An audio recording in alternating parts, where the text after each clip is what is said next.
संवरिया हो भोले बाबा जोगिया हो राम।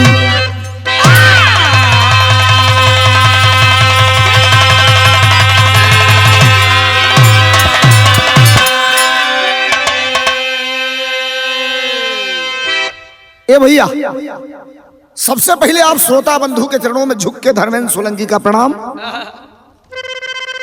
एक बिरहा का बिरहा मतलब आज तक हमें आप सुने हैं, भारत की भूमि के हर बिरहा कलाकार को सुने हैं, सबकी गीत बिरहा को सुने हैं। बिरहा में आपने वीर रस, हास्य रस, रामायण महाभारत, कहानियां, ऐतिहासिक चीजें आपने बिरहा में लोरिकाइन आल्हा खंड से सुना है।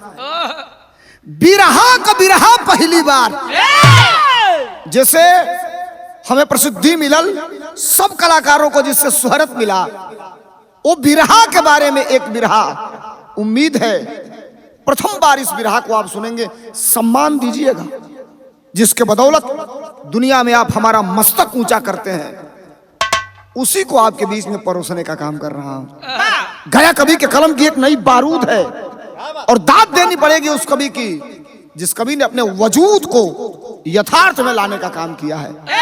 भूमिका के लाइन में कैसे मास्टर? वाह!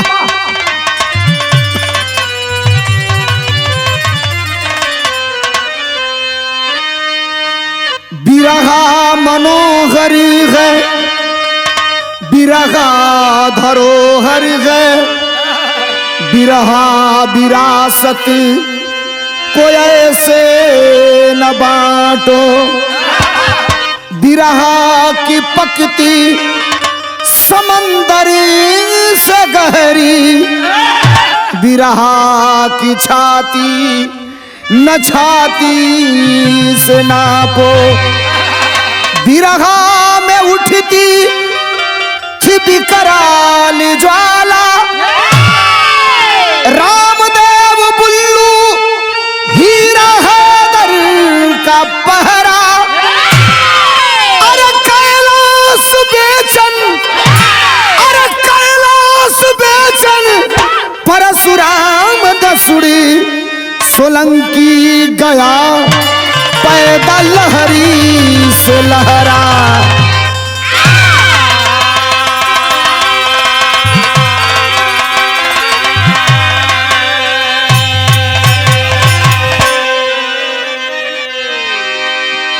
ए भैया, कैलाश बेचन परशुराम नसुड़ी, सोलंकी गया पैदा लहरी से लहरा। बिरहा सुने ला लोग, तब बिरहा के विधा में कई चीज सुने ला लोग। अब बिरहा का बिरहा, बिरहा है क्या, बिरहा का मतलब क्या है? श्रोता बंधु हाथ जोड़ के निवेदन करत है, सुने लोग बिरहा में सब कुछ दे जौन बिरहा शुरू से आज ले पैदा कर लेगा, यह बिरहा आपके बीच में रखब। बड़ी खूबसूरत बिरहा में गीत हो, एक एक गजल भी कहल जा सकेला, गीत भी कहल जा सकेला, अब बिरहा का मीत भी कहल जा सकेला। कैसे मास्टर?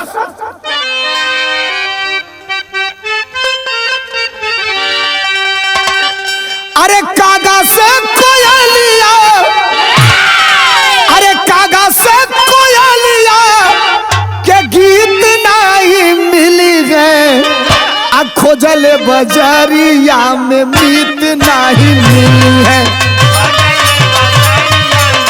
मीत नहीं मिली है।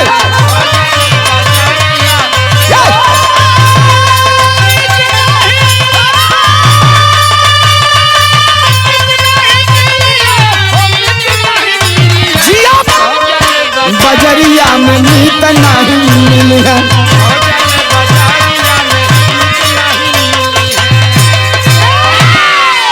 वैसे तो दुनिया में संगीत का कई विधा हो, सब सुने लिए आप सब, लेकिन बिरहा के बारे में गया कवि को ख्याल हो, आ उ ख्याल जो लिखले हो के आपके बीच में प्रस्तुत करते हैं।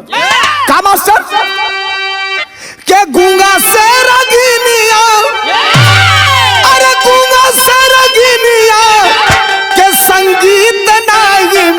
गए अबिरहा के जैसन कवनो गीत नहीं मिली है, कवनो गीत नहीं मिली है।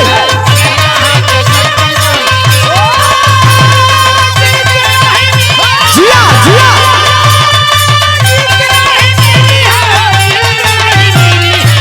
बिरहा के जैसन कवनो, जिया बहादुर।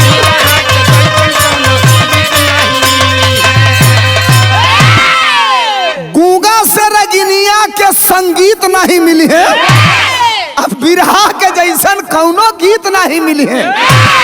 अच्छा, कुछ कलाकार बंधु जे बिरहा से अलग लाइन को ही हाथ जोड़त है, ए पर आपत्ति न दर्शैया, हम अपने विधा के बात करते। कारण हो तनी सा के पूरा समझ लेबो तो कॉन्सेप्ट आपके सामने आ जाए। बिरहा हो का मास्टर, बिरहा ने दिया क्या, बिरहा का प्रारूप क्या है जिसे हम गाते हैं और दुनिया उसे सुनती है।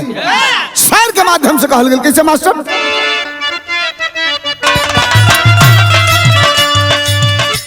यथार्थ गए बिहारी जी बिरहा के जनक थे, बिहारी हीरा बुल्लू रामदेव कनक थे।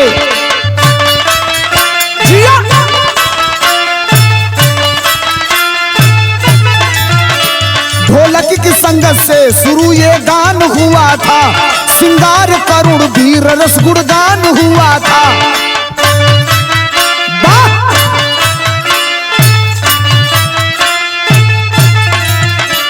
उत्थान हुआ ऐसा कि नसीब जग गई, बिरहा विधा से कितनों की उम्मीद जग गई।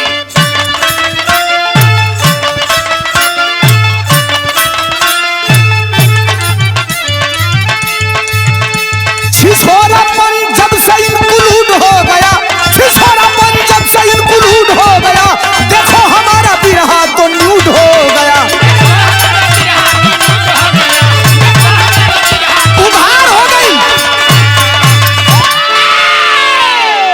छिछोरापन जब से इंक्लूड हो गया, देखो हमारा बिरहा भी न्यूड हो गया। जो बिरहा शुरू कहां से हुआ, बिहारी गुरु से शुरू होकर और आज बिरहा हम तक पहुंचा। इस दौर में बिरहा कई रंग को देखा, बिरहा ने कई मौसम बदलते हुए देखा, बिरहा ने समाज को भी दिया, कलाकारों को दिया, कवियों को दिया, बिरहा सुनने वालों को भी बिरहा ने दिया। अब आइए, बिरहा एक ऐसी विधा है जिसमें संगीत का हर रस समाहित है। हम गाने क्या जा रहे हैं, बिरहा दुनिया का इकलौता गायन विधा है जिसमें कई रूप देखने को मिलता है। बिरहा में आपको आल्हा मिलेगा, बिरहा में ठुमरी मिलेगा, बिरहा में कजरी मिलेगा, बिरहा में निर्गुण मिलेगा, बिरहा में पहपट सुनने को मिलेगा, बिरहा में टेरी सुनने को मिलेगा, बिरहा में वीर रस सुनने को मिलेगा, बिरहा में करुण रस, हास रस, श्रृंगार रस, वीर रस सुनने को मिलेगा। ये दुनिया की इकलौता विधा है बिरहा गायन जो इतना रस को समेटे हुए है। और इसीलिए तो आज बिरहा भारत से उठकर Mauritius, Thailand, Japan, Cochin, Australia, America जैसे देशों में जाकर के बिरहा अपना झंडा गाड़ा है। पनिसा बिरहा आगे बढ़ल, जब आगे बढ़ल तब बिरहा में हमारे तरज लाग गई। कौन तरज मास्टर?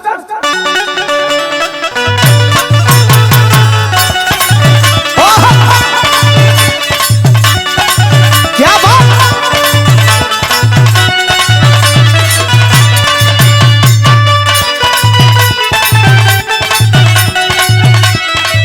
भाई तरज देखा, देखा दुनिया का मोहब्बत होले। ए हीरा भाई, मर्द मेहरारू का जो मोहब्बत होला, वो मोहब्बत का धरती पर कोनो तोड़ नहीं खे, कोनो जोड़ नहीं खे। एगो मेहरारू चोन्हा के मने चोनरा के अपना मर्द के बारे में बतावत बिया। का बताऊ बस, मारे मुस्की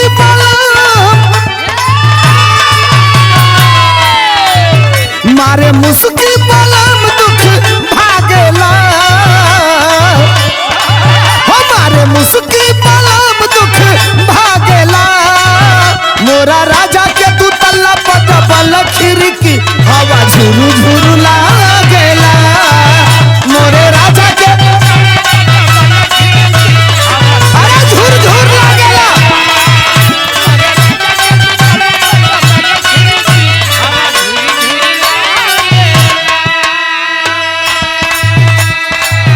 अब बिरहा की तरफ चलते हैं, जरा सुनिए बिरहा का बिरहा। बिरहा जब भारत की धरती पर अपन पांव पसरलस, बिहारी गुरु से बिरहा जब आगे बढ़ा तो बिरहा के कई गायक भी पैदा हुए, और गायक पैदा हुए बिरहा गायन से उनको शोहरत, उनको प्रसिद्धि भी मिली। कैसे मास्टर? भाग्य बिरहा से धीरे धीरे जागेला, हो भाग्य बिरहा से धीरे धीरे जागेला। गावे रामदेव हीरा सरस बुल्लू समवीर रस बाधेला। गावे रामदेव हीरा अरे समवीर रस बाधेला।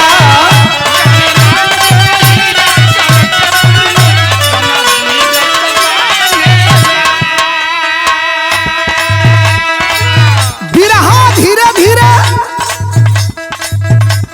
बिहारी गुरु से शुरू हुआ, और बिरहा आम जनमानस के मनोरंजन के साथ साथ ज्ञानवर्धक संगीत भी बन गया। और समय आगे बढ़ा, और जब समय आगे बढ़ा तो भइल का बाबू बड़ा खुश होकर सुने खातिर आवे जनता, बड़ा खुश होकर सुने खातिर आवे जनता। प्यारे और पैसा लुटावे जन के जनता।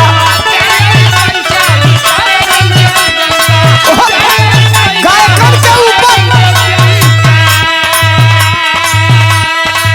बड़ा खुश होकर सुने खातिर आवे जनता। प्यारे और पैसा लुटावे जन के जनता। अस्पर्धा के एक तब लागेला,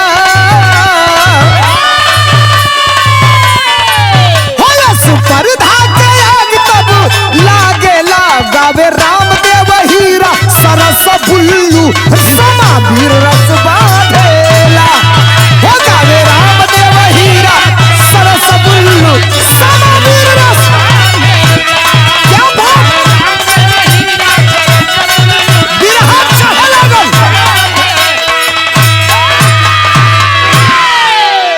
अब जरा आइए, बिरहा आम जनमानस के खास करके पूरब से लेकर धीरे धीरे धीरे धीरे धीरे धीरे भारत की भूमि पर उत्तर प्रदेश के बाद अन्य प्रदेशों में भी बिरहा अपना पांव पसारना चालू कर दिया। और बिरहा धीरे धीरे केवल बिरहा गायन नहीं रह गया, बिरहा मनोरंजन का साधन नहीं रह गया, बिरहा समाज की अच्छाई और बुराइयों का एक सूचना तंत्र भी बन गया। और बिरहा में धीरे धीरे धीरे धीरे बिहारी गुरु के बाद कई गायक लोगों ने अपना लोहा मनवा के अपना पैर बिरहा में जमा लिया, और बिरहा गायन के बड़े गायक बन गए। जैसे हीरालाल यादव जी, जैसे बुल्लू यादव जी, जैसे रामदेव जी, जैसे पारस जी, जैसे रामधारी यादव जैसे लोगों का नाम बड़ी तेजी से उभर करके सामने आया। इतने ना, बिरहा में हरिनंदन खलीफा, गोरखपुर के रामायण यादव से लेकर देवरिया जनपद के मास्टर जगन्नाथ का भी बिरहा में लोहा माना जाने लगा। उसके बाद रक्षा यादव का भी नाम बड़ी तेजी से बिरहा जगत में आ गया।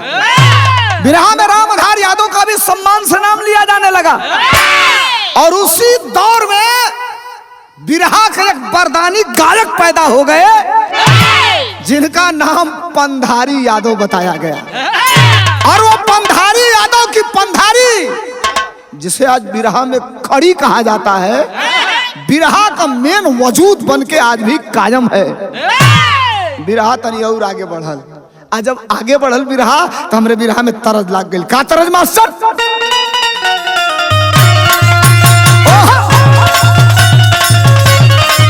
क्या बात!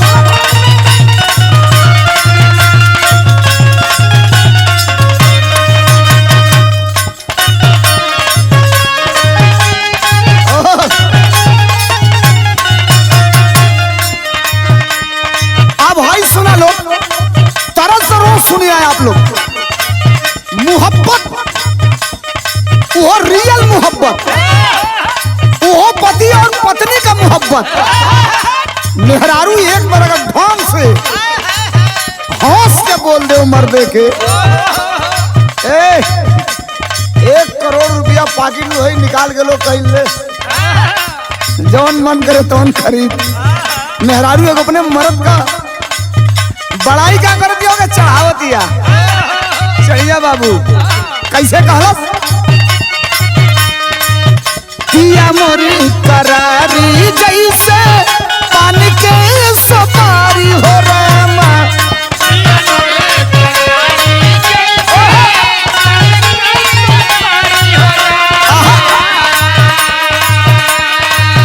करे रंगदारी उनके नैना बारी बारी हो रामा।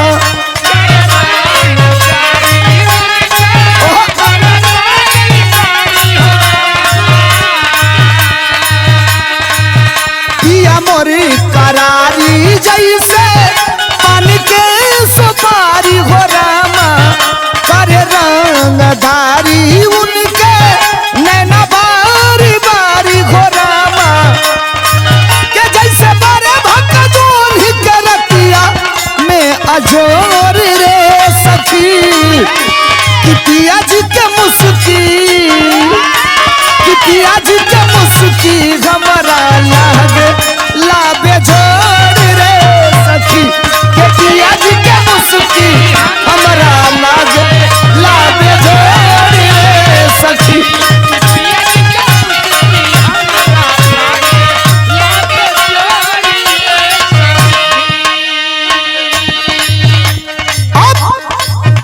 बिरहा को धीरे धीरे धीरे धीरे धीरे धीरे प्लेटफार्म मिलना चालू हो गया। बिरहा में मैंने आपको बता ही दिया, एक से एक बढ़ के बिरहा में गायक हो गए। और बिरहा केवल एक जगह रहना नहीं चालू किया, बिरहा धीरे धीरे अपना पांव पसरना चालू कर दिया। तब का भइल बाबू, बिरगाना सीमित राघल केवल बनारस हो रामा।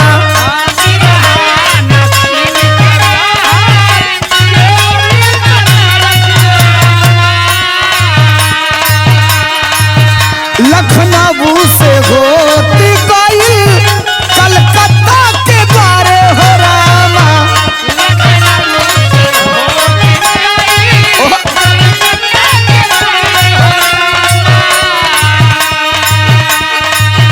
बिरगाना सीमित राघल केवल बनारस हो रामा। लखनऊ से होती गई कलकत्ता के बारे हो रामा। भाई बिरहा के चारों ओर दुनिया में अब सोर रे भाई। तगनवा राम देव, तगनवा राम देव गावे लगल चौकी तोड़ रे भाई। तगनवा राम देव गावे लगल चौकी तोड़ रे भाई।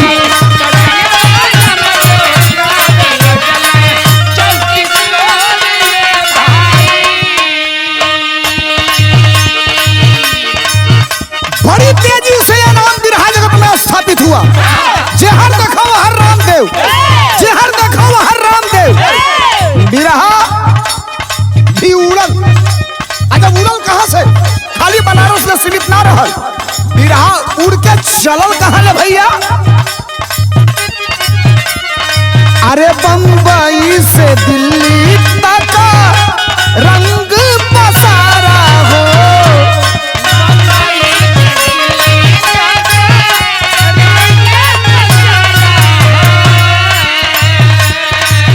लुधियाना पंजाब वाला सजल गलियारा हो।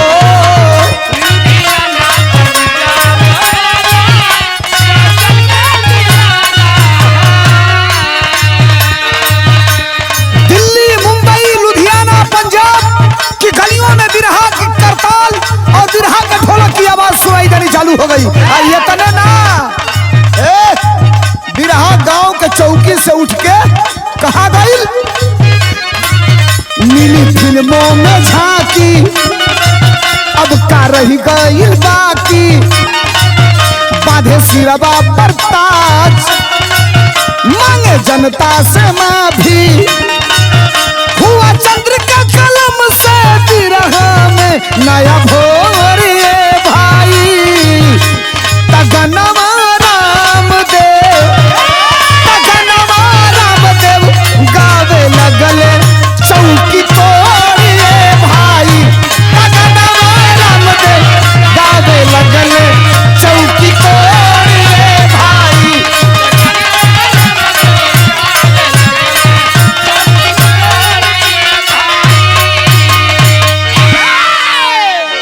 समझिए बिरहा के प्रारूप को, जो बिरहा बिहारी गुरु से चला था। आज बिरहा ने बड़े बड़े गायक इस धरती पर प्रोडक्ट कर दिया था, बिरहा ने पैदा किया था। और बिरहा पूर्वांचल से निकलकर नगर महानगर से होकर कई प्रदेशों के अंदर भी स्थापित हो गया था। और इतना ही नहीं, कलकत्ता, बंबई, दिल्ली, पंजाब के लुधियाना जैसे शहरों में बिरहा को बड़े चाव से सुना जाने लगा। अब कलकत्ता मतलब चटकल समझिए, फैक्ट्रियां रहती थी, छुट्टी के दिन हर तरफ कई कई गिरोह बिरहा हुआ करता था। देश के बड़े से बड़े नामी गिरामी गायकों का मुकाबला हुआ करता था। इतना ही नहीं, बिरहा आम जनता के बीच में टेप रिकॉर्ड के माध्यम से सुना जाना चालू हुआ और टेप रिकॉर्ड से बिरहा 35 mm के पर्दे यानी फिल्मों में भी चला गया। और फिल्मों में जब गया तो बिरहा में रामदेव और बुल्लू, ये दोनों बिरहा के महान गायकों ने अपने अभिनय को भी किया। अभिनय मतलब स्वयं गाया, वो अभिनय हो गया, गीत भी गाया और उनके चित्र को भी दिखाया गया। उसी दौर में कलकत्ता के अंदर इसी उत्तर प्रदेश के रहने वाले एक गायक का बड़ा नाम हो गया था। ये रामदेव, बुल्लू, हीरा उस्ताद, इनका नाम तो हो ही रहा था, मैं सबका नाम आपको बताया। एक ऐसे गायक का नाम आया जिन्हें बंगाल टाइगर राम अवध यादव कहा गया। हर बंगाल टाइगर राम अवध यादव हो गए। हर रामदेव उस्ताद, रामदेव गुरु का बुल्लू उस्ताद की गीत फिल्म सोनवा के पिजड़ा में कहर ढा दिलस। आज अब बिरहा अपने परवान, अपने जवानी पर चढ़ल, और बिरहा जब भारत के सरहद पर खड़ा एक हर फौजी के दिमाग में घुसल, रामदेव के वो गाना से, हमारे भैया वतन के सिपाही हम किसानी करावल करीला, भैया करे दुर्गा की पूजनिया हम गणेश हम मनावल करीला। बच्चा बच्चा के जुबान पर चलल, सरहद पर खड़ा फौजी जवन वतन का रक्षा करे खातिर हाथ में AK-47 लेके खड़ा रहे, वो गुनगुनाइल चालू कर दिहलस, बाहर बिरहा, बिरहा अपन रंग पसरलस।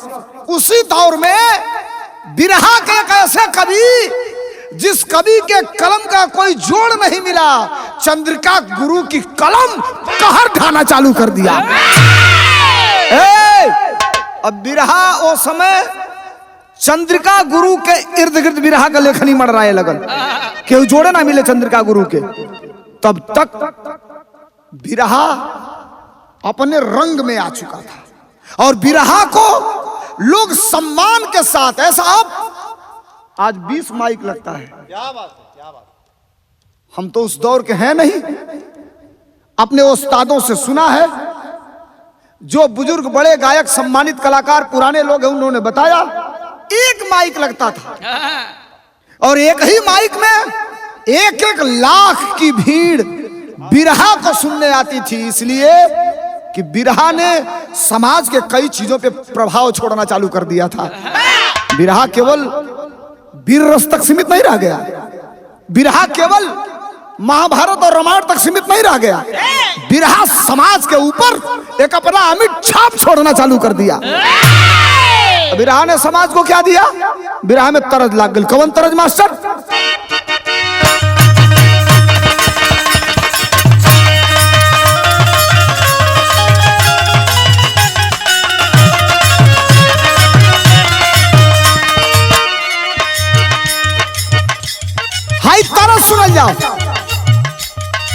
मेहरारू मर्द के बीच जब रोमांस होला, ए हीरा मास्टर, दुनिया से रोमांस करेंगे उसमें और अपनों से रोमांस करेंगे उसमें अंतर होता है।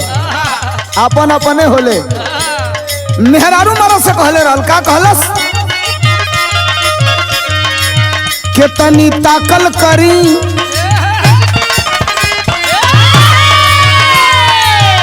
तनी ताकल करी हमरा के काम जी,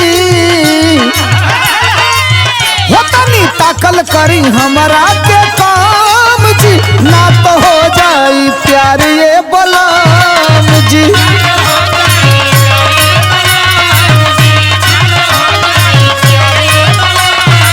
हो तनी ताकल करी हमरा के काम जी, ना तो हो जाई प्यार ये बलाम।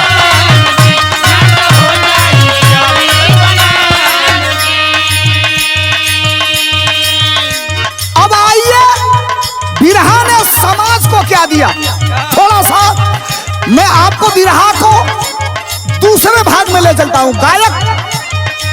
गायकों का बड़ा नाम हुआ वो बिरहा की देन है, बड़े गायक हुए वो बिरहा की देन है। बिरहा में बड़े कवि हुए, बिरहा लिखे तो बड़े कवि हुए। थोड़ा सा वो दौर भी मैं आपके बीच में फिर लाऊंगा, लेकिन बिरहा ने समाज को क्या दिया जरा सुनिएगा कैसे। हर मोड़ पर उठाया है आवाज के, हर मोड़ पर उठाया है आवाज के, बिरहा बहुत कुछ दिया है समाज के। हो बिरहा बहुत कुछ, हर मोड़ पर उठाया है आवाज के, बिरहा बहुत कुछ दिया है।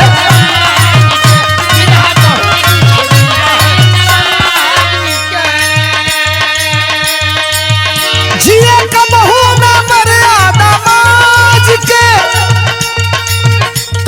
कबहू ना मर्यादा माज के, बिरहा बहुत कुछ दिया है समाज के, बहुत कुछ दिया।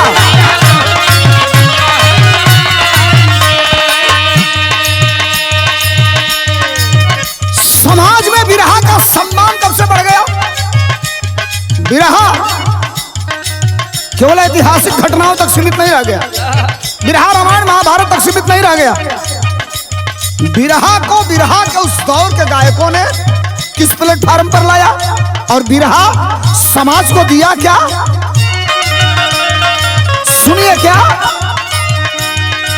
दहेज जैसी कुरीति पर भैया बिरहा बोला धावा हो,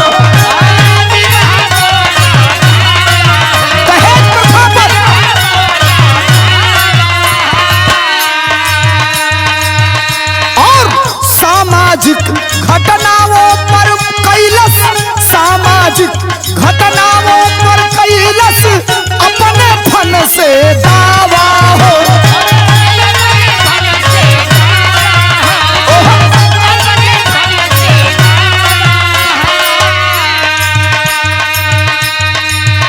भाषावाद क्षेत्रवाद को अब तोड़ दिया है, अपनी शैली से दुनिया को तोड़ दिया है, और घोड़ा रोक दिया भूड़ के आगाज के,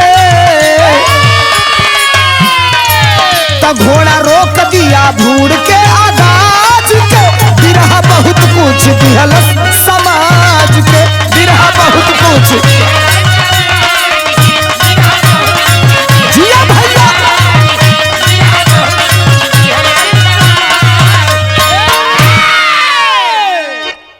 भ्रूण हत्या, दहेज हत्या, सामाजिक बुराइयां और जघन्य घटनाओं जैसे चीजों पर बिरहा ने अपने गायन शैली के माध्यम से अंकुश लगाने का काम किया। अब जरा देखिए बिरहा कहां से निकलकर कहां तक चला गया था। बिरहा आम जनमानस के दिमाग में अगर कोई छोटी बड़ी लोकल स्तर से लेके जिले स्तर से लेके स्टेट स्तर से लेके नेशनल स्तर तक कोई घटनाएं होती थी तो लोगों के मन में जिज्ञासा थी कि जरूर कोई न कोई बिरहा गायक इस घटना को कहानी के रूप में अपने गायन के शैली में पिरोकर, बिरहा शैली में पिरोकर इस घटना को हमारे बीच में रखने का काम करेगा। बिरहा के प्रति लोगों का सम्मान बढ़ना चालू हो गया। बिरहा केवल गांव की गलियों में बजने वाला चीज नहीं रह गया। बिरहा शहरों में घुसकर और ऐसे कमरे में बैठकर सुनने वाले लोगों की पसंद बन गया बिरहा। और तब तक बिरहा जगत में एकाएक पावर ब्रेक लग गया। और पावर ब्रेक क्या लगा? बिरहा जगत से असमय बिरहा जगत के महान कवि जिनके कलम का जब तक जिंदा रहे तब तक किसी कवि के पास जोड़ नहीं था, तोड़ नहीं था, काट नहीं था। चंद्रिका गुरु का असमय इस दुनिया से काल के गाल में समा जाना हो गया। और जो ही चंद्रिका गुरु का बिरहा जगत को छोड़ के देवलोक को गमन हो गया तो बिरहा में कवि ने टेरी लिखा। क्या लिखा?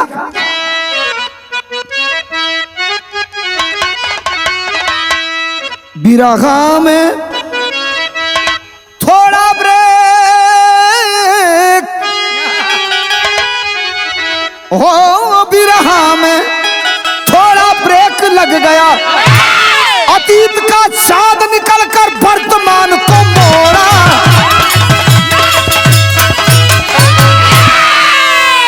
अतीत का चाँद निकलकर वर्तमान को मोड़ा।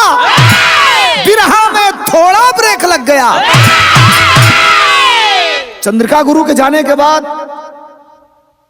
बिरहा की नई लाइनें उस ओज से वंचित होना चालू हो गई, उस गंभीरता से वंचित होना चालू हो गई, उस भारीपन को खोने लगी, उस साहित्य को, उस अस्तित्व को धीरे धीरे लगा कि अब ये कम होता चला जाएगा। तब तक बिरहा में एक और व्यक्ति का उदय हो गया।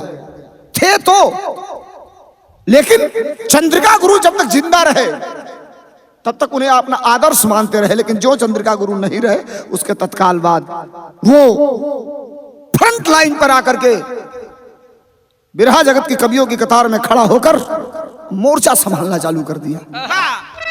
बिरहा में एक दूसरा दौर भी चला। एक दौर की चर्चा तो मैं कर चुका है आपके बीच में, लेकिन बिरहा में एक दूसरा दौर चला। और जब दूसरा दौर चला तो बिरहा ने कई लोगों को हीरो बनाया। ये लाइन छंद की लाइन है, इसके बाद मैं बताऊंगा हीरो कौन कैसे बना। जरा सोचिएगा। कैसे मास्टर?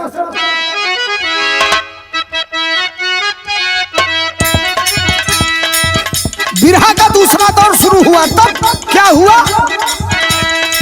काशी और परशुराम के रूप में बिरहा को दो लाल मिले।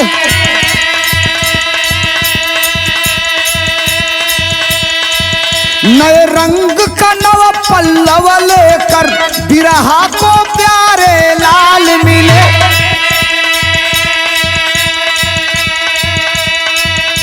अरे चली कलम गैरों में जिनकी नए तेवर में है विजय लाल मिले।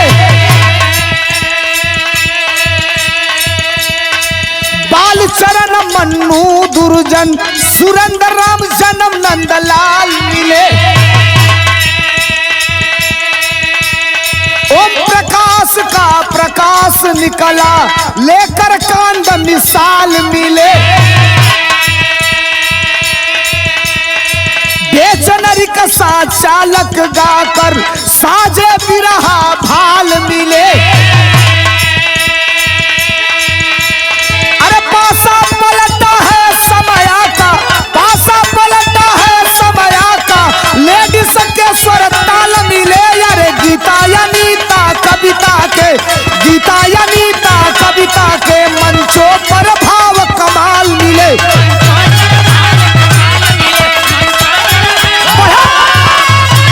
अरे जिया बहादुर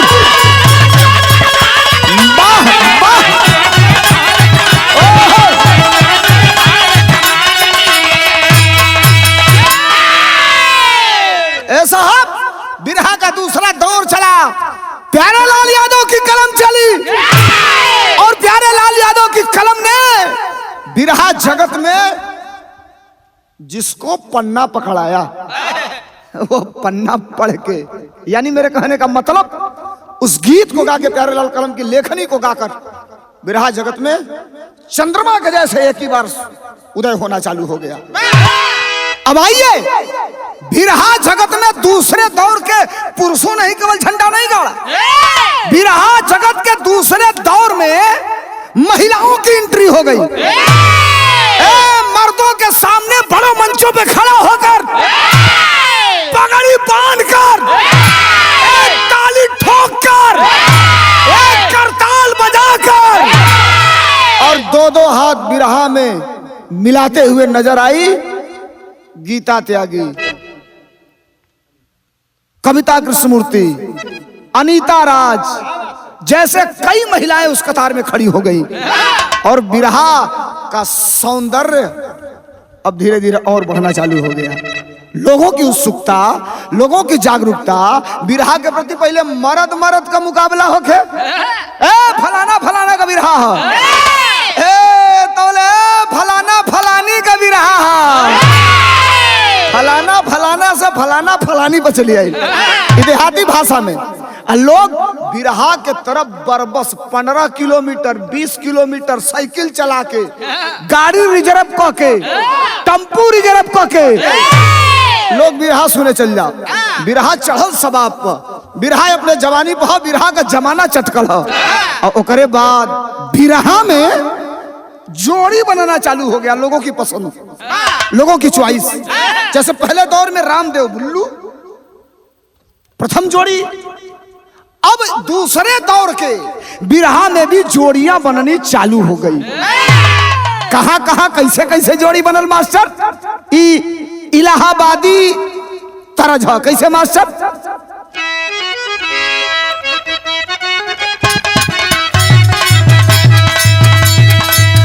बिरहा रामदेव को सींचा हीरा बुल्लू अमर बगीचा, बिरहा रामदेव को सींचा हीरा बुल्लू अमर बगीचा, खींचा पत्थर ऊपर बिरहा तब निशाना माना।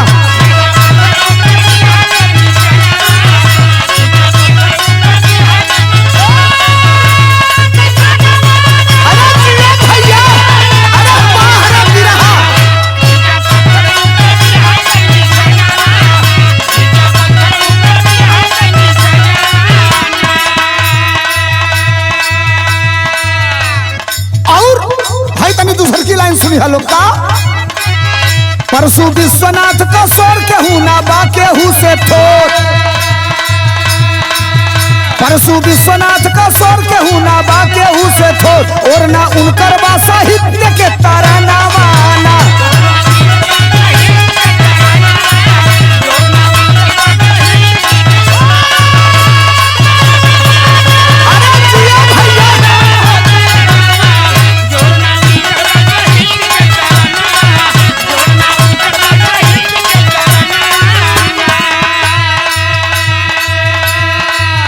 आप आ गए यहां तक, परशुराम विश्वनाथ तक साहित्य के तरानों का कोई जोड़ नहीं मिल रहा था दूसरे दौर में। तब तक एक दौर ये भी चला क्या, बेचन काशी में बाहोर बिरहा का चुक रहा बेजोड़, बेचन काशी में बाहोर बिरहा का जुग रहा बेजोड़, तोड़ ना पाई दुनिया पचड़ा का तारा नावाना।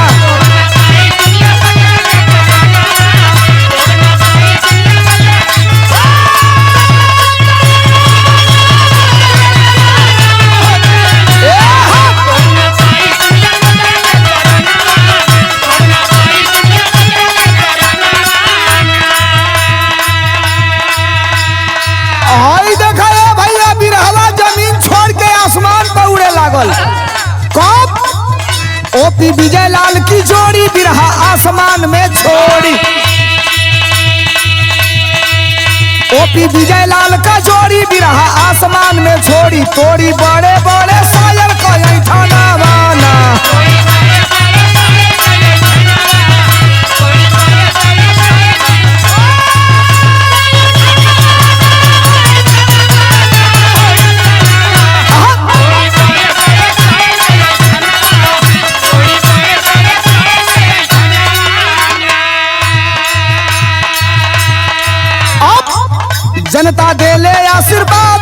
करते धन्यवाद। जनता दे ले आशीर्वाद हमहू करते धन्यवाद। सोलंकी गया कभी का गूंजे तारा नावाना।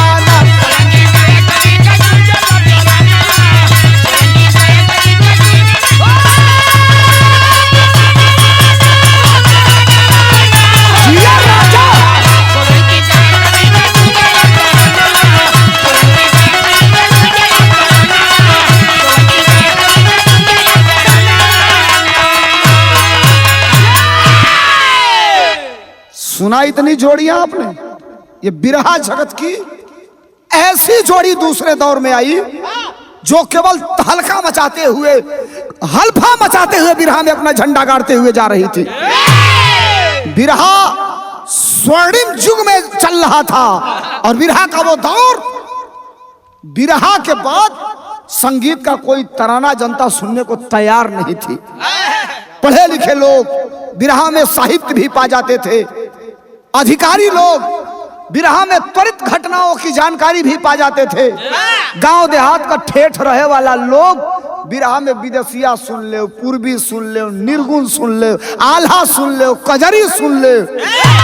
नया दौर का, नए जमाने का यूथ का लड़का बिरहा में फिल्मी तरज का भी आनंद लेना, यानी बिरहा अपने सबाब पर चढ़ गई। और बिरहा ने एक चीज मैं साफ करना चाहता हूं, ये कोई मुगालते में ना रहे कि किसी के बदौलत बिरहा चढ़ा। बिरहा ने सबको बनाया और बिरहा ने हर दौर में, बिरहा ने समय समय पर बिरहा के गायकों को हीरो बनाया। जैसे आप मतलब साफ समझिए, बिरहा ने रामदेव को हीरो बनाया। हीरो मतलब बड़ा बाल नहीं था, आधुनिक वस्त्र शरीर पे नहीं था, हीरो की एक्टिंग नहीं थी, लेकिन बिरहा ने रामदेव को फिल्मी पर्दे पर लाकर के खड़ा कर दिया। और इतना ही नहीं, बिरहा जगत का सर्वमान हीरो बना दिया रामदेव बुल्लू को। अब बिरहा केवल एक आदमी तक स्थापित है तो कोई बात हो, किसी की जागीर तो है नहीं, ये प्रकृति प्रदत्त चीज है। समय बीता और जब समय बीता तो बिरहा ने हीरा लाल यादव को हीरो बना दिया मछली शहर कांड से। अब बिरहा में सिमूरत उस्ताद का भी जमाना चला। बिरहा में फिल्मी गीतों को प्रेजेंटेशन करने का सबसे बड़ा श्रेय उस समय सिमूरत उस्ताद को चला गया। अब ये भी बिरहा के हीरो बने और बिरहा वहीं तक इकट्ठा नहीं रहा। अब बिरहा धीरे धीरे धीरे धीरे धीरे धीरे आगे बढ़ा। लेकिन सुनिए, रामदेव उस्ताद हीरो बने, जोड़ीदार को अलग नहीं कर सकते। हीरो जनता का हीरो रामदेव उस्ताद पसीने से लथपथ होकर वीर रस गाते थे, लगता था कलेजे से बारूद छटक रही है। ए रामदेव गाँव तो जनता कहे बस अब इनके बाद केहू ना तोले बुल्लू गुरु खड़ा होकर साहित्य सिंगार सरस सगरी घोर के एक बार खड़ा होके एक बेर स्वर ला तो लोग कहे अब बुल्लू के बाद केहू ना।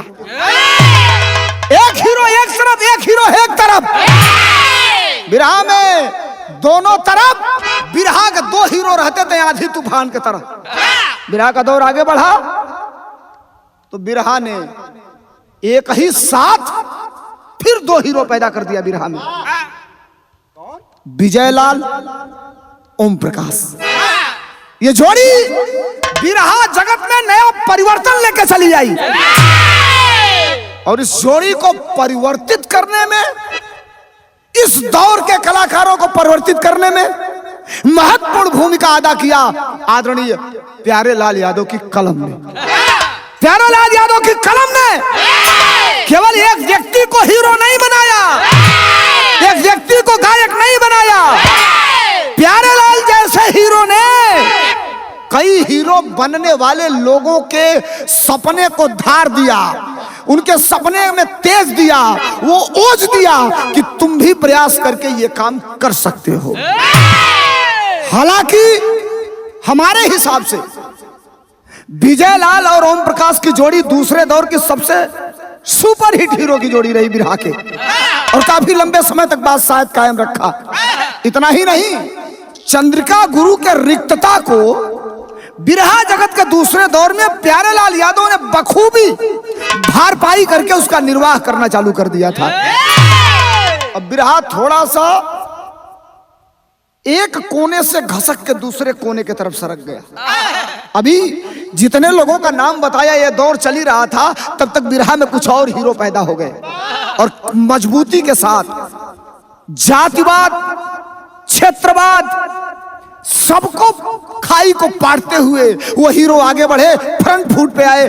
कैसे मास्टर? बिरहा में पहपट लग गई। कैसे? अरे सराबोर हो गया इलाहाबाद राग के राजा से, अरे सराबोर हो गया इलाहाबाद राग के राजा से, आज सोहर गई सोहरत से बिरहा बाग राग के राजा से।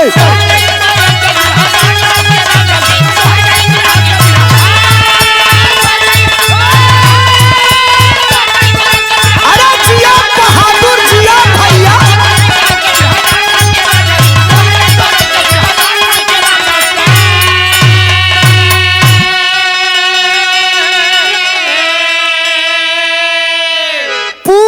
बिरहा जगत में हालांकि एंट्री तो पहले से थी।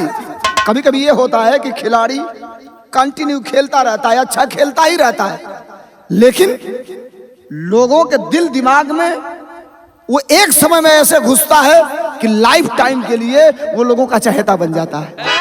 जिंदगी में एक वो छोटा सा दौर आता है और तब तक इलाहाबाद ने बिरहा में जबरदस्त एंट्री मार दिया। और एंट्री कैसे मारा मास्टर?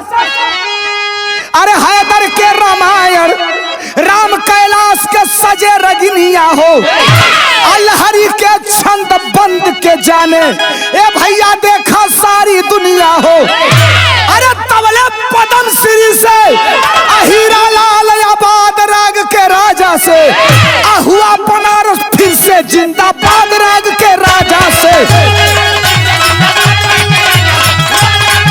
जिंदाबाद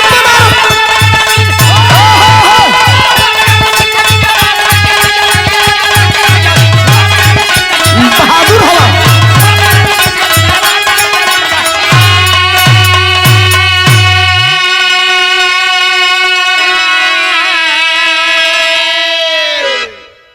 बिरहा ने एक ऐसे व्यक्ति को ही हीरो बनाया, हीरो जो कौम को, जात को, धर्म को, संप्रदाय को आड़ो हाथे आने नहीं दिया। मुसलमान के बेटे हैदर अली को बिरहा ने हीरो बनाया। रामायण और महाभारत की कोई पंक्तियां, कोई लाइनें कहीं से खड़ा करके कहीं से लाकर अगर कोई बिरहा गायक सवाल करता था तो खड़े खड़े उसका जवाब देने की कुवत उस दौर के गायक और किसी के अंदर थी, तो उसका नाम हैदर अली बताया गया। इतना ही नहीं, बिरहा में संस्कृत के श्लोकों का उच्चारण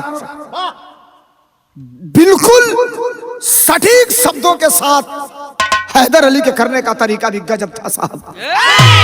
महाराष्ट्र की धरती पर हैदर का कोई जोड़ नहीं मिला।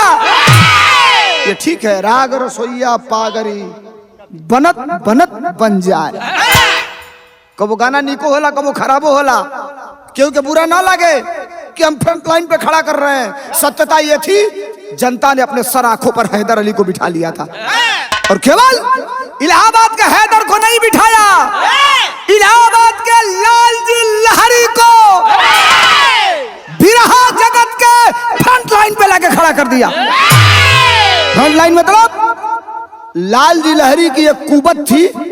बिरहा के अंदर क्षेत्रवाद खत्म हो चुका था। बिरहा के लोगों ने सर्व सम्मान से लालजी लहरी को भी बिरहा का हीरो मान लिया था।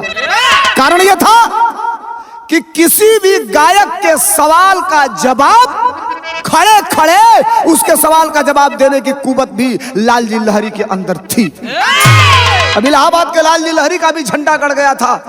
तब तक बिरहा में एक ऐसे गायक, शांत स्वभाव के गायक जो कहानियों को लेकर के आते थे और पहली बार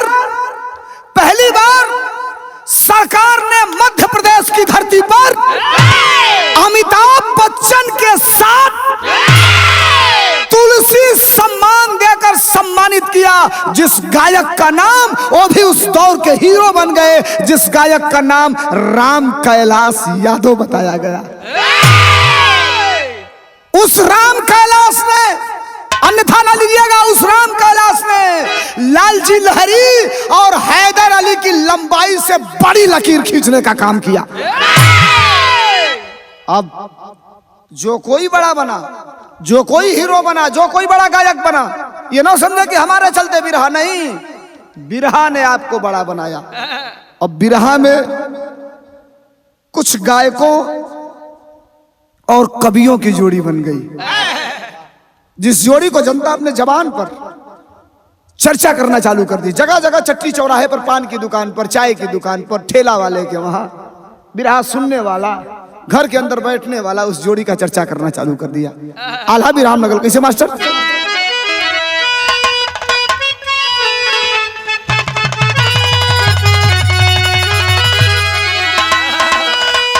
ए भैया सब ही का जोड़िया, अरे बनल बा दुनिया में, बिना रे जोड़ी का नाही सफल नशा।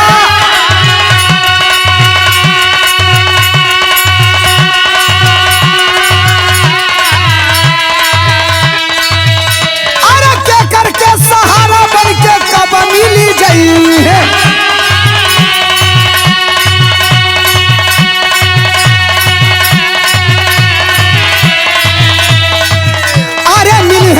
जब की मिलई है भगावा,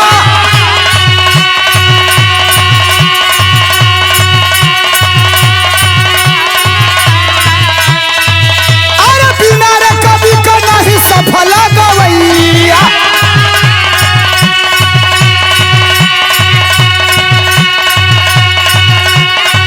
भैया रामदेव के चंद्रिका रहे ले रखावा।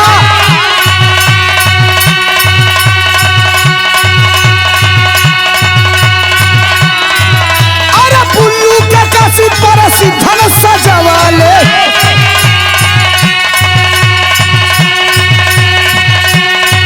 अरे पंडित परशुराम का अनोखी पहचान।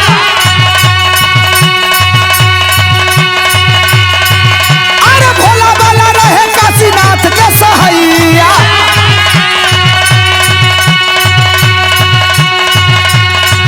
अरे केशव नंदन लाल का लिखता रहलेगा।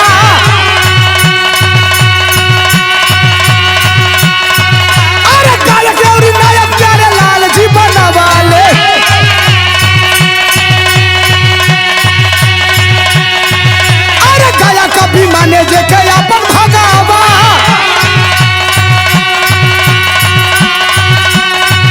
अरे कहेला सोलंकी हमर भाग जागल भैया।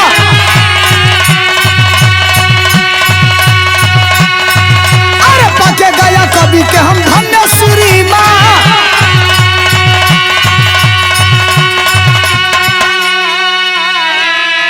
ए भैया मन्नू के बिरहा, विदेश पहुंचाया। अभी रहा विधा का बढ़ल दुनिया में मान बाबू।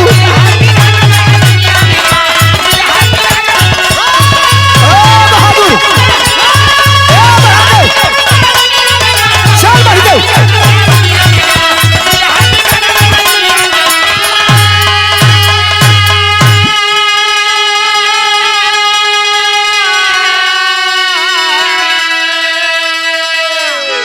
बिरहा जगत में कुछ जोड़ियां भी सुपर हिट रही, जिसका जिक्र मैं न करूं तो ये बेमानी होगा। केवल बात कलाकारों की नहीं होनी चाहिए। अगर कलाकार को राइटर लिखता है, कलाकार गा देता है, नाम फ्रंट लाइन पे कलाकार का जाता है, लेकिन शायद नहीं पता है आपको एक लाइन लिखने में कितने घंटे और कितने दिन की मकसद करनी पड़ती है एक कवि को। कभी अदृश्य रहता है, कभी का मतलब पर्दे के पीछे का हीरो है, हीरो बनाता है कभी।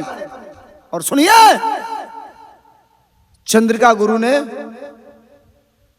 रामदेव उस्ताद को हीरो बनाया था। इतना ही नहीं, काशी और प्रसिद्धन जी ने बुल्लू उस्ताद को हीरो बनाया था। जरा सुनिए। और पंडित परशुराम की तो बातें निराली है। खुद गायन, खुद लेखन, खानदान में सभी भाई लेखक। भाइयों की जोड़ी ने और भाइयों की ताकत ने, भाई मतलब भाई भी और भाई मतलब कभी भी, उन लोगों ने परशुराम को हीरो बनाया था। इतना ही नहीं, आइए काशीनाथ एमएलसी जी के लिए भोला बाला कभी मिलकर गुरु भी थे। इन लोगों ने काशीनाथ यादव को गायक बनाया, हीरो बनाया। अब काशीनाथ जी का रुतबा वहीं खत्म नहीं हुआ। काशीनाथ जी ने सेम दूसरा काशीनाथ ला दिया क्षेत्र में। काशीनाथ जी के हूबहू आवाज, काशीनाथ जी की हूबहू बिरहा शैली को बिरहा जगत के बड़े गायक सुरेंद्र यादव ने धरातल पर उतार करके बिरहा में अपना झंडा गाड़ने का काम कर दिया। इतना ही नहीं, बिरहा जगत में दीपक सिंह की भी बादशाहत चली थी। दीपक सिंह खड़ी भाषा के अच्छे गायक माने जाते थे। दीपक सिंह का भी दौर बिरहा में रहा। इतने ना है भैया, और देखा बिरहा में नहू का जमाना ठीक है ठाक रहा। सुदई राम यादव जी शायरी अच्छा गा लेते हैं, बिरहा के प्रतिष्ठित और सम्मानित परिवार के सदस्य हैं। बिरहा ने, बिरहा के गायक, बिरहा के लेखक को बहुत कुछ दिया, बिरहा सुनने वाले लोगों को भी दिया। अब आज बिरहा एक अच्छे प्लेटफार्म पर खड़ा है। बिरहा हिंदुस्तान से निकलकर बिरहा विदेशों की गलियों में एक लोकप्रिय सुनने वाला संगीत बन चुका है। बिरहा एक ऐसी विधा है, मैं पहले ही बताया, जो सभी रस को अपने अंदर समाहित करके रखती है। अब बिरहा के गायक बंधु से, और इतना ही नहीं साहब, और बिरहा में प्यारेलाल कवि का अनुसरण करने के बाद बिरहा जगत ने एक और कवि दिया बिरहा को, जिस कवि का नाम गया कवि बताया गया। दौर वर्तमान चल रहा है, प्यारेलाल कवि के ऊपर जिम्मेदारियों का लंबा बोझ आ गया। बिरहा लेखन के साथ साथ 35 mm यानी सेंसर बोर्ड के लिए भी काम करना चालू कर दिए। तो इधर से भी ध्यान थोड़ा उधर गया, बिरहा की तरफ थोड़ा सा भी उनका झुकाव कम हुआ।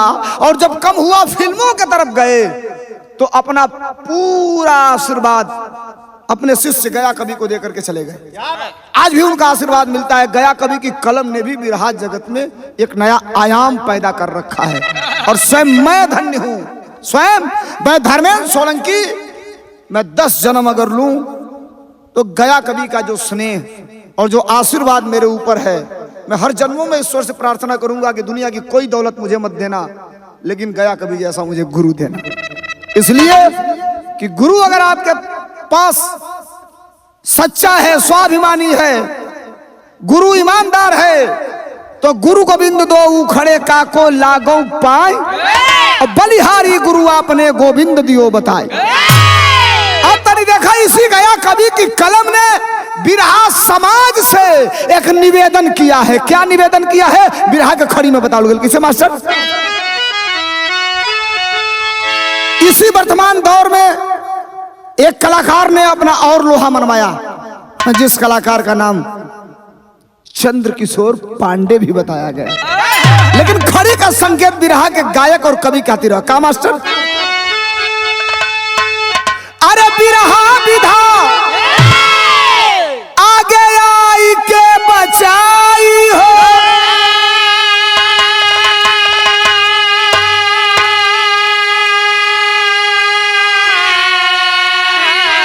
तब बिरहा विधा आगे आई के बचाई हो, तबे लिखवैया आगवैया उ कहाई हो।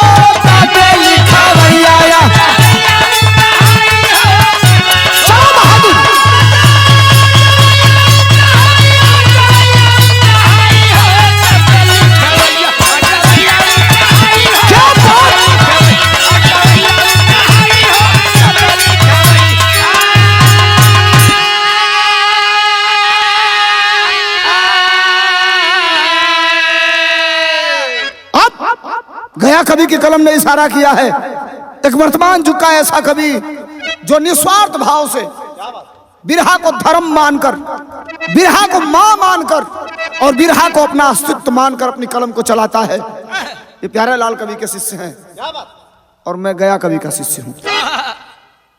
अब इसमें मैं अपने आप को इंक्लूड नहीं करना चाहता था, लेकिन जब ऊपर से नीचे तक की सभी बात हो ही गई तो सबसे अंतिम लाइन में मैं अपने आप को खड़ा कर रहा हूं।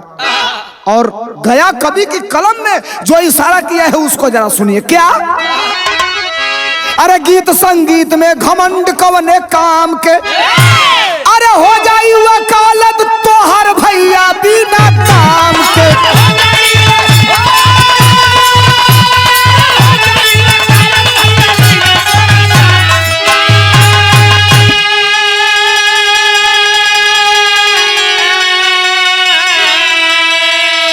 क्या फायदा है?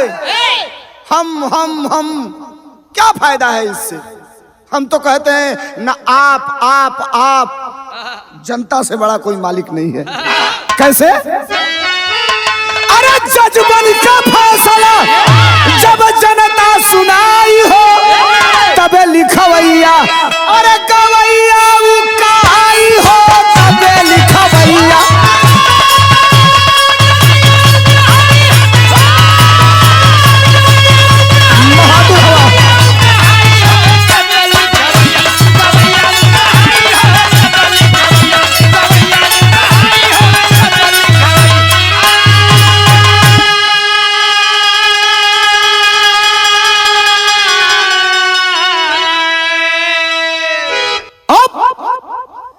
बिरहा जगत के नए जनरेशन के लिए यानी वर्तमान युग के कलाकारों को गया कवि की कलम ने एक संदेश दिया है। क्या दिया है मास्टर?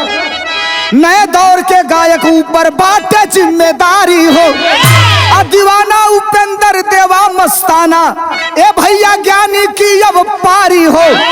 अरे सुधीर प्रेम अभयराज त्रिभुवन तिलक लगाई हो तबे लिखवैया उगवैया कहाई हो तबे लिखवैया। जिया बहादुर, क्या बात।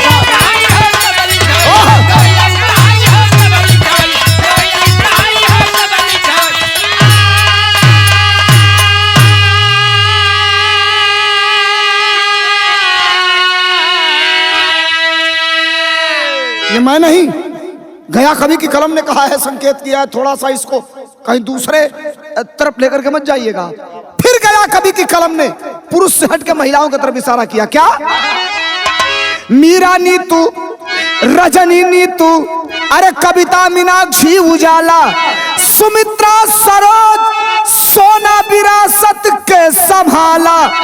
अरे बुझे सब पहले ज्योति दिया बाती न जराई हो तबे उगवैया, अरे लिखवैया कहाई हो तबे उगवैया। जिया जिया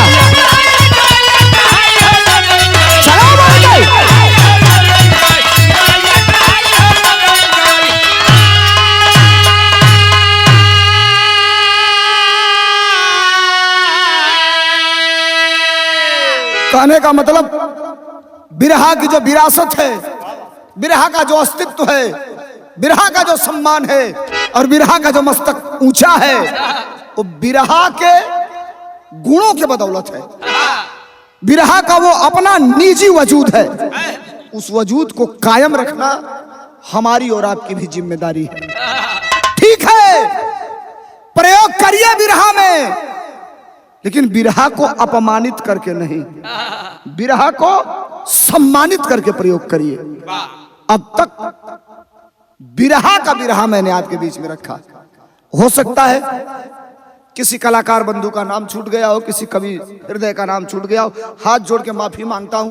प्रयास करूंगा बिरहा का बिरहा भाग 2 भी गाऊं, तो उसमें जो भी छूटे सज्जन है उनका मैं नाम अवश्य लेने का काम करूंगा। कहीं से मेरे बात से अगर किसी को ठेस पहुंची हो, इसके लिए भी हाथ जोड़ के क्षमा चाहता हूं। नो कमेंट इस पे।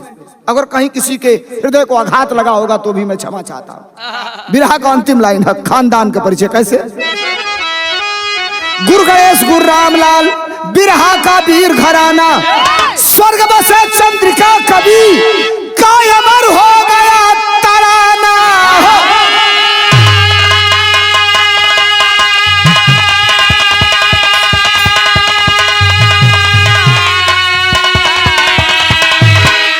बिरहा में थोड़ा ब्रेकअप हो गया, अरे बिरहा में थोड़ा ब्रेकअप हो गया, सोलंकी गया कवि के सबके भावे छोड़ा, बिरहा में थोड़ा ब्रेकअप हो गया।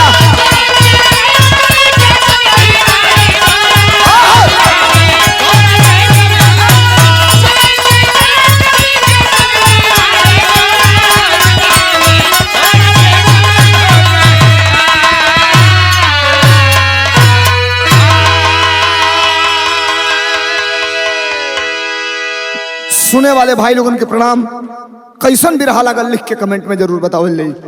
बहुत धन्यवाद।